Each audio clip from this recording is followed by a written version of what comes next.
to reading Walk Two Moons by Sharon Creech, and today we're reading chapter 29, and it's called The Tide Rises.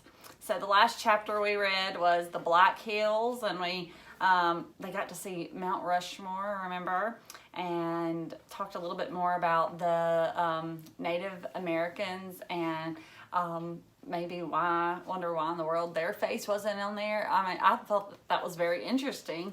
And today, so they've now left, remember, they've left South Dakota and they're going to Wyoming, and they're in Wyoming, and they're still traveling, and they're going to see Yellowstone. That's what it was. So even though Sal is so anxious and ready to go and see her mom, or something about her mom, I'm not sure, kind of confused about that. All right, let's see. The tide rises. Did Peebee's mama call? Graham said. Did she come home? Did Peebee phone the police? Oh, I hope this isn't a sad story. Oh, I don't like sad stories, Graham said. Well, Phoebe did go to the police, and it was on the day that Mr. Birkway read us the poem about the tide and the traveler, a poem that upset both me and Phoebe, and I think it is what convinced her, finally, that she had to tell the police about her mother. Mr. Birkway read a poem by Longfellow. The tide rises, the tide falls. The way Mr. Birkway read this poem, you could hear the tide rising and falling. Rising and falling. In the poem, a traveler is hurrying down toward a town, and it is getting darker and darker, and the sea calls to the traveler. Then the waves, with their soft white hands, wash out the traveler's footprints. The next morning, the day returns, but nevermore returns the traveler to the shore. And the tide rises, the tide falls. Mr. Birkway asked for reactions to this poem. Megan said that it sounded soft and gentle, and it was almost made her go to sleep. Gentle? I said. It's terrifying. My voice was shaking. Someone is walking along the beach, and the night is getting black, and the person keeps looking behind him to see if someone is following, and a jing-bang wave comes up and pulls him into the sea. A murder, Phoebe said. I went barreling on as if it was my own poem and I was an expert or something. The waves, with their soft white hands, grabbed the traveler. Then it drilled him. They're going to kill him. He's gone. Ben said, maybe he didn't drown. Maybe he just died like normal people die. Phoebe said, he drowned. I said, it isn't normal just to die. It isn't normal. It's terrible. Megan said, what about heaven? And what about God? Mary Lou said, God? Is he in this poem? Ben said, maybe dying could be normal and terrible. When the bell rang, I raced out of the room and Phoebe grabbed me. Come on, she said. From her locker, she took the evidence she had brought from home, and we both ran the 6 blocks to the police station. I'm not exactly sure why I went along with Phoebe. Maybe it was because of that poem about the traveler, or maybe it was because I had begun to believe in the lunatic, or maybe it was because Phoebe was taking some action, and I admired her for doing it. I wished I had taken some action when my mother left. I was not sure what I could have done, but I wished I had done something. Phoebe and I stood for 5 minutes outside the police station, trying to make our hearts slow down.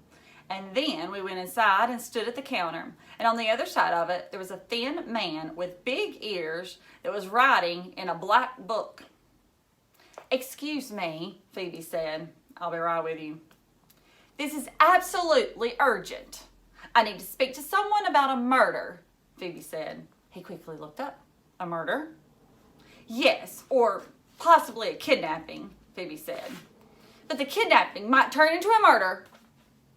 Is this a joke? No, it is not a joke, Phoebe said.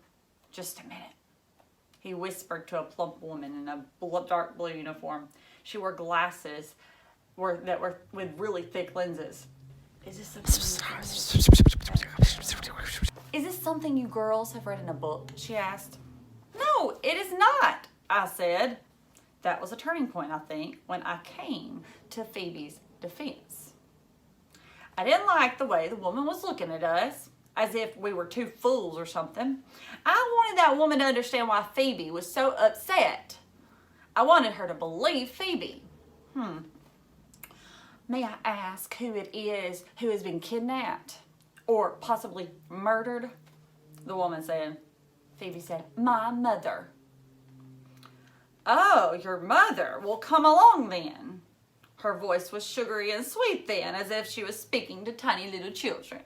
And we followed her into a room with glass partitions. An enormous man with a great huge head and neck and massive shoulders sat behind the desk. His hair was bright red and his face was covered in freckles. He did not smile when we entered, and after the woman repeated what we had told her, he stared at us for a long time. His name was Sergeant Bickle, and Phoebe told him everything. She explained about her mother disappearing, and the note from Miss Cadaver, and Miss Cadaver's missing husband, and just finally the lunatic and the mysterious messages and everything. I mean, she told him everything. At this point, Sergeant Bickle said, what sort of messages? Phoebe was prepared. She pulled them out of her book bag and laid them on the desk in order in which they had arrived. And he read each one aloud. Don't judge a man until you've walked 2 moons in his moccasins. Everyone has his own agenda. In the course of a lifetime, what does it matter? You can't keep the birds of sadness from flying over your head, but you can keep them from nesting in your hair. Sergeant Bickle looked up at the woman seated next to us, and the corners of his mouth twitched slightly. To Phoebe, he said, and how do you think these are related to your mother's disappearance? I don't know, she said. That's what I want you to find out. Sergeant Bickle asked Phoebe to spell Miss Cadaver's name.